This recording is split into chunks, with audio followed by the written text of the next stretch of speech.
What's going on, everybody? I'm Jory Goodman, the Time Teller, and today, as is tradition, we are going to kick off the new year with a list of things I don't want to see this year. Coming in at big number one. Yeah, that's right. We're starting off with the number one thing I don't want to see this year.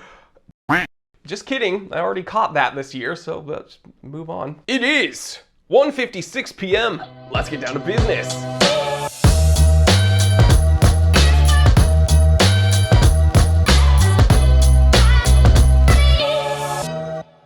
All right, all jokes aside, people always ask me every time a new year rolls around, what do you think the trends are gonna be? What are you excited for this year? And I'm gonna make an episode talking about that, things that I want to see this year, things that I'm excited for this year. But one underrated topic are the things that I think we should probably just leave in the past. And the first thing, okay, besides,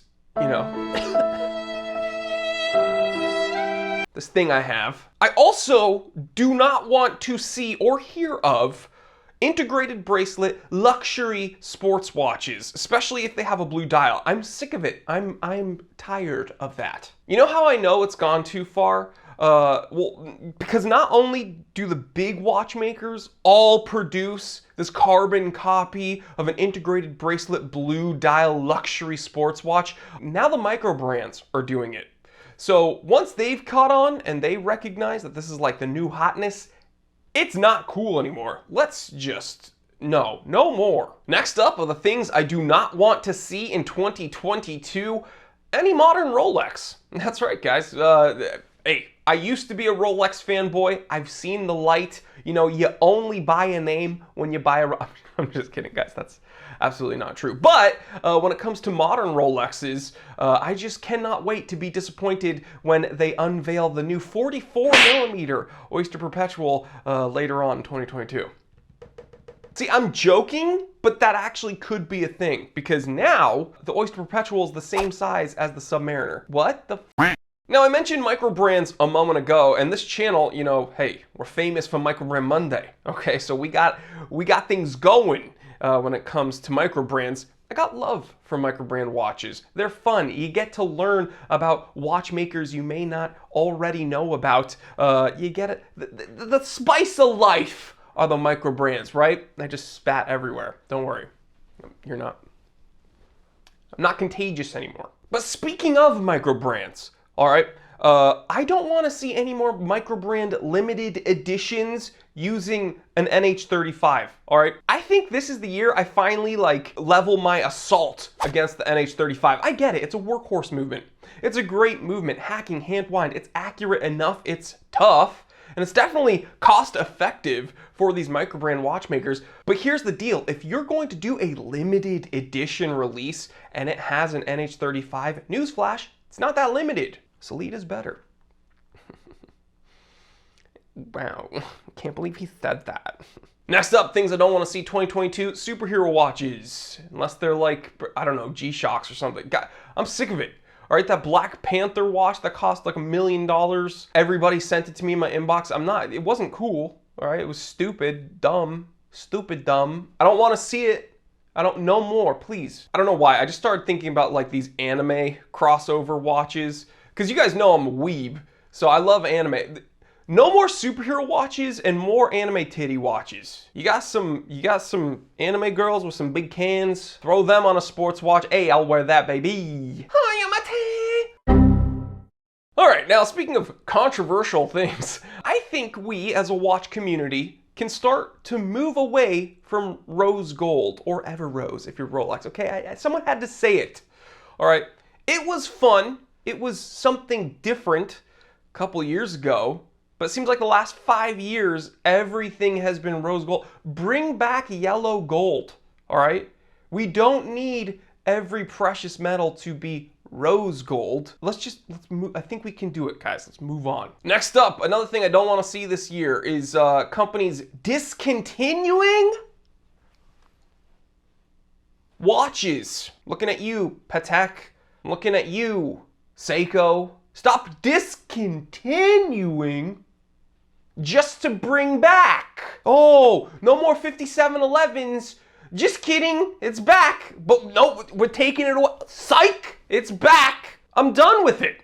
Seiko does the same things. SKX, gone. 5KX, in. Alpinist, gone.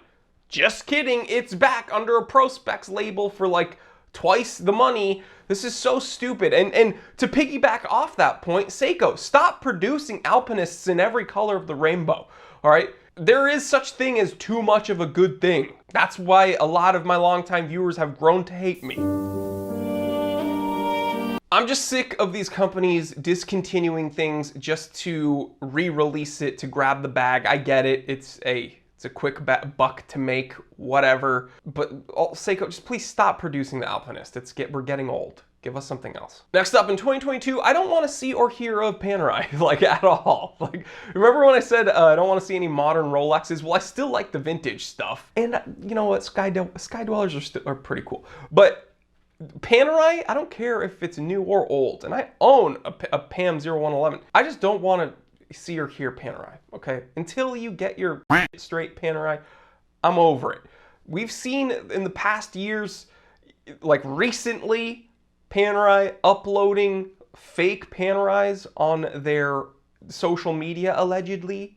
We've heard firsthand of Panerai ADs claiming certain watches have in-house movements when they're very basic sourced movements. These are like very blatant slip-ups that are very easily corrected that shouldn't happen in the first place. You know what I mean? It's just stupid. And so when it comes to the counterfeit market, really just manhandling Panerai to the point that like the people at Panerai can't even like discern and decipher like what is going on. I'm sick of it. Panerai, cut it out. I'm done with you this year. Next up, something I don't want to see in 2022. This is a difficult one to say. All right. Because I have a lot of love for this watch and this watch series and this watchmaker. I don't want to see any more Hamilton khaki releases without threaded crowns. Here's why. They released one of their aviator chronographs recently. Huge military aesthetic. It's an homage to an IWC, let's be honest. Really badass watch. I think I might buy one. Has a 100-meter water resistance rating and a threaded crown. And this is their chronograph. Super tough, super tactical. Just really, really cool, right? Something that is so Hamilton with their military heritage, just looks very utilitarian. I love it. And the fact that it has a threaded crown, really badass. But why the F are you gonna give a pilot's chronograph a threaded crown and a 100-meter water resistance rating, but a field watch that, like, if you go camping, if you go out and about in the wilderness, in the field, there's like a higher likelihood that it gets muddy, that it gets rained on, that it gets wet. You won't give those a threaded crown? Why can't you come out with one series of field watches? That's just a basic two-hander with a threaded crown. You can't do that for us? Oh, you can put a threaded crown on a sky watch, a watch that's supposed to be up in the air, but you won't give a threaded crown to the grunts on the ground. You're wrong for that. And the final thing I don't want to see in 2022. This one, I know some of the things I say gets me in hot water. This one might get me in hot water big time. And it's weird. The Loom boys.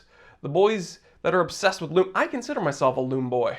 All right, I'm a glow gang. There are huge Loom snobs, and I might be one of them. Hey, Lumibrite, the best in the biz as far as I'm concerned.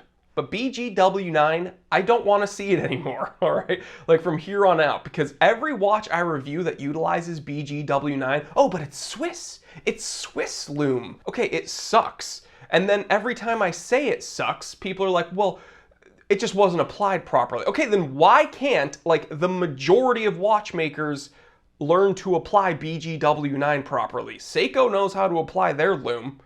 Other watchmakers know how to apply other super luminova loom, but when it comes to BGW9, that blue loom, it's terrible. It is terrible. That was a Blue Moon reference. Shout out in the comment section if you know what I'm talking about. It is the most atrocious loom. I like the color blue. If it glows vibrantly, that blue loom would look incredible. Never does, though. We have to be honest with ourselves. This is the year that we are honest with ourselves. BGW9 sucks. Stop using it, watchmakers. I know a lot of watchmakers watch this channel. Stop using BGW9 and thank me later. And there you have it, guys. If the universe listens to me and these things happen, 2022 might be a great year. So please help me will this into existence. And in the comment section, I want you to spam something, all right? I want you to spam lightning bolt emojis. I want you to spam the emojis of the hands going like this. Not this one, this one. Lightning bolts and the hands. And then I want you to write something. Unlimited power, all right? Unlimited power! We will this into existence and we will make 2022 a good year. Spam the comment section right now. I want to see it and then we will believe it. All right, guys, I love you. Stay happy, stay healthy, stay blessed. Like, comment, and subscribe if you haven't already. Hit the bell icon so you get notified. This year, I can feel it. It is going to be a good one and I'm so happy you're joining me. All right, guys, I will catch you on the next one. I'm Jory Goodman, the Time Teller, and always remember, I didn't invent time. I just tell it.